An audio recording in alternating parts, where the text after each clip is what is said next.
Joining me now is Shawn Ryan of White Gold. You're based in the Yukon. Let's talk a little bit about the company and your property because I'm always fascinated about it. And tell me a little bit about White Gold. White Gold Corp is based out of Dawson City, or at least that's the main claim package. Yeah. And really what we're looking for, it's a massive project. It's about 20 projects combined into White Gold.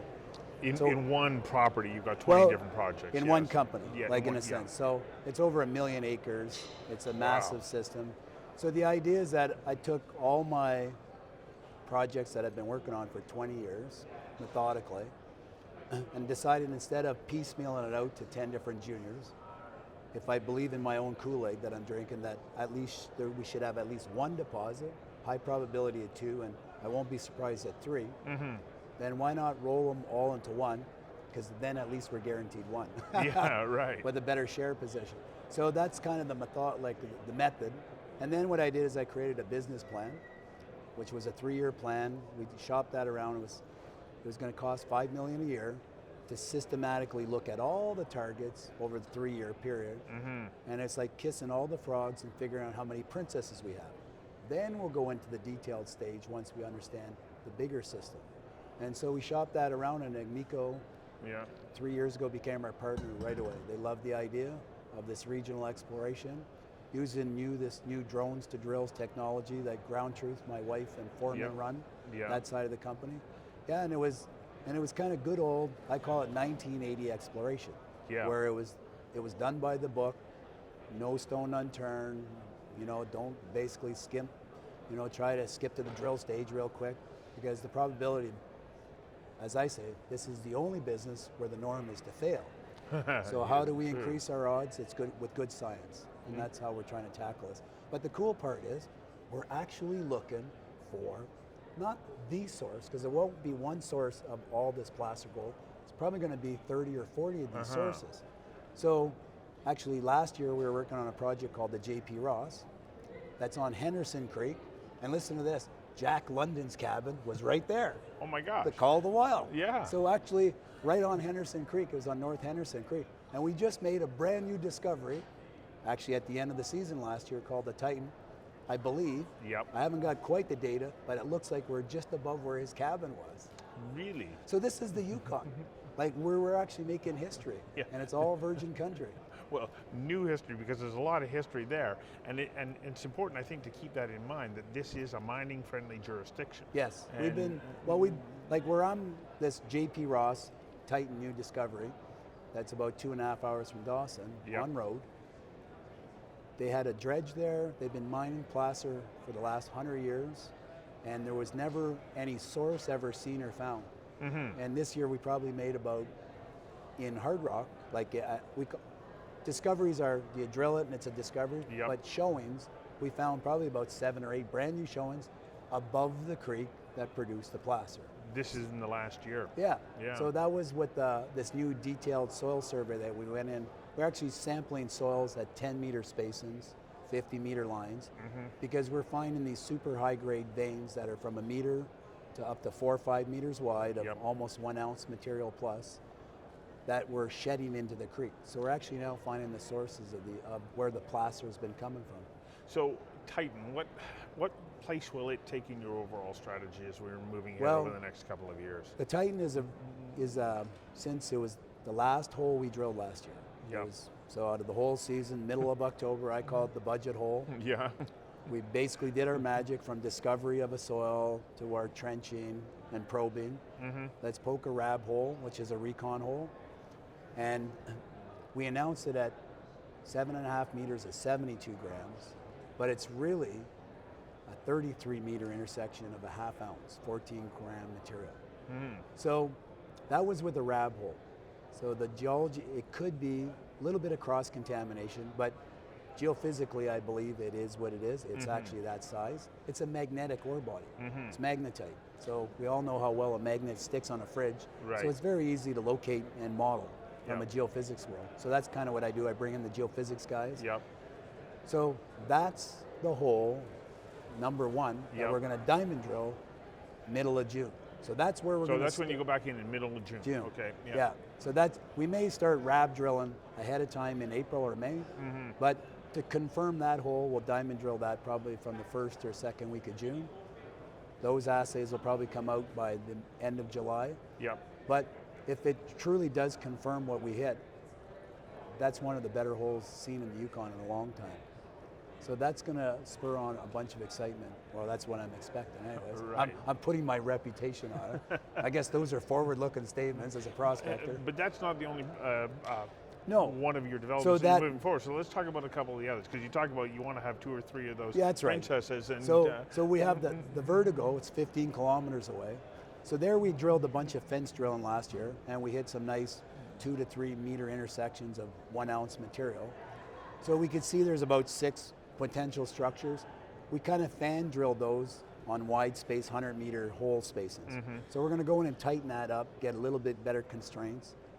And on that same property, we made about 4 or 5 drill holes, like on the Sabotage. That was, actually I forget the numbers, it was multiple grams over multiple meters. Right, okay. We had 116 meters at 2.5 grams on the Stage Fright. So we have about 4 or 5 holes that we drilled that got success with the RAB. So we're going to go in and behind that with diamond drill to actually confirm that. So those are all going to be hits. And you've got an aggressive summer ahead of you. Yeah. Well, last year we spent about 13 million. This year we're going to be between 3 and 8, depending on where this ball moves. So, but we haven't quite, we're still actually playing with the data now, and that's kind of my job. And we actually have a new VP that just joined us, Terry Brace. And so he's got he's basically from Newfoundland, but he brings a lot of maturity to the company because he's been involved in the business as long as I have, and he's put mines into production. So he's going to bring a nice new flavor to the company, and I call it bringing the maturity to our system. Right. So as far as your financial needs right at the moment, are you covered for this year, or? Well, we have 5 million in the till. Yeah. So that's why we're saying we'll start with minimum with 3. Yeah. And we'll see if we bounce this, bump it up. When do we bump it up? We'll figure that out. But the last time we drilled some good holes, that was the Vertigo 2 years ago. Yep. The stock went from 80 cents to $2. So this is what I know where my good shots are lined up. Yep. And so do you start with a small budget and crank her up? So this is what we're going to figure out here. So as we look out a couple of years from now, what's your strategy? The goal of the company was never to delineate projects. So we have the White deposit we bought from Kinross, my original discovery. That thing, we grew it to about 1.5 million ounces over the last couple of years, because Kinross derated down to 1 million. So we cranked a bunch of more holes, got it to 1.5 million ounces, but we're not supposed to be delineating drilling. We're supposed to be showing that it's got some size and merit. So theoretically, the original model was to basically to spin these discoveries out, isolate the asset, and then if like Nico or Kinross or Newmont wants to throw in 30, 40 million into that project, then we're not diluting White Gold. Right. And so White Gold's model and still is to hunt, find the targets, make sure if it's got legs, so have a phase 2 drilling, good diamond drill budget for a couple million. If it looks like it continue on, it's a good bona fide discovery, isolate the asset. So the idea was he who owns, because that's what my wife asked, how are you getting money out of this deal if I'm not selling paper? Because I own a pile of paper. So it's he who owns White Gold paper will get Spinco paper. And then that's kind of like a dividend. And theoretically, you could take a little bit of money off the table and then go for the ride. But the idea is that White Gold, we should be able to do this. My real goal with White Gold is to go for the next 20 years. Because this is like owning 40% of the Timmins camp. And we're still making discoveries 100 years later. So because I know the science behind this is, I have 400,000 soils over 100 miles by this 30-mile corridor or 40 miles. I have 400,000 soils. I know where all the haystacks, where all the mineralized systems. So a mineralized system is an area that is a population of gold. So I know that's, for gold deposits, they're formed with cracks. So I know that area has a bunch of cracks that are leaking gold.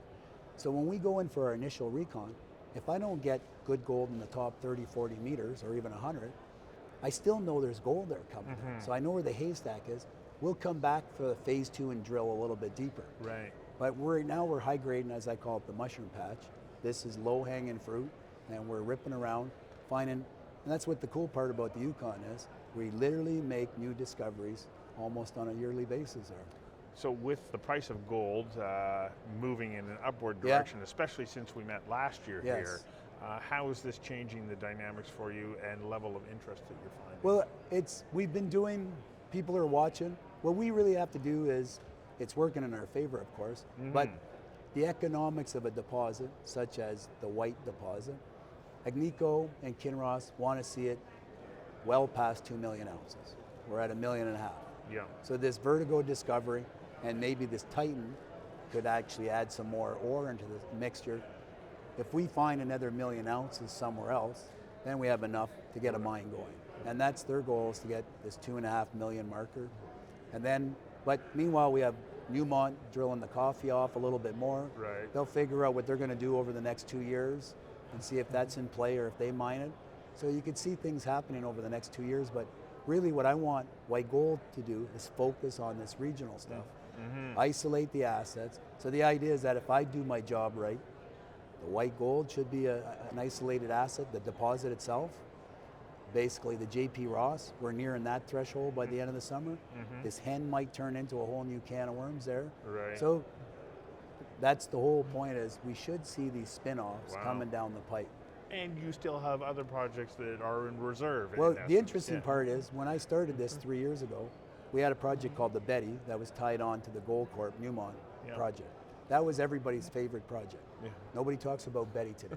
And it's crazy because Betty, we had 50 meters of 1 gram plus drilled 2 years ago, and we don't talk about it because we have all these other good discoveries. So the point is, these things are there, and we're just kind of getting through this. So there's a lot of good news, and that's my point. I come from the Timmins camp. When I look at this district, we actually have the roads. The government is going to put in over $100 million to beef up, to make it haul grade road. We're getting the setup time that then, if I find 500,000 ounces and I have a mill somewhere along that road, you haul it to the mill. That's what they're doing in Timmins today. So this is basically, that was the vision 20 years ago, and it's happening. And people, when does a mining camp become a mining camp, is the question I pose to a lot of companies. Is it 2 deposits? Is it 10 deposits? When do you call that? Well, we actually have 20 million ounces of placer found already in mine. So then that would be 10 head frames at 2 million ounces apiece.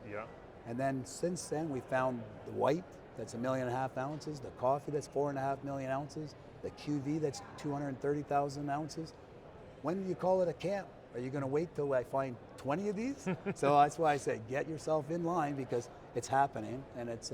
Well, always there's a whole bunch of circumstances that are in play. There's the price of gold and so on. But clearly things are moving in the right direction. This is an enhanced story from last year. And I'm hoping that you'll come back next year and tell us it's unfolding as we envisioned. Well, and that's what's fun now. Like, it's... Well, I have fun anyways. I'm a prospector, so you go walk in the hills and you get a nice rock with a bunch of juice in it. You're all excited. So, but it's materializing, and it's one step at a time. Patience, and we're going to get there. And that's what I could see this going for. Well, like the Timmins, it's going 100 years. So wow, that's fantastic. So stay tuned. Thanks for coming in and sharing that. Okay, thanks. See you next time.